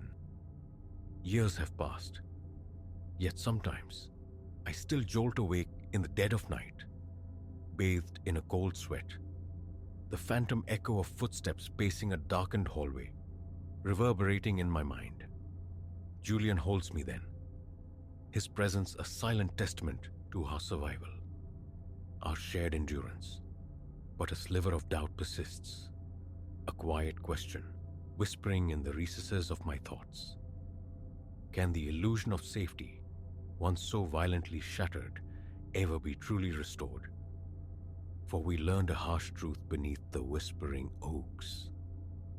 The most perilous places often wear the mask of innocence, and a dream escape can curdle into an enduring nightmare in the space of a single heartbeat.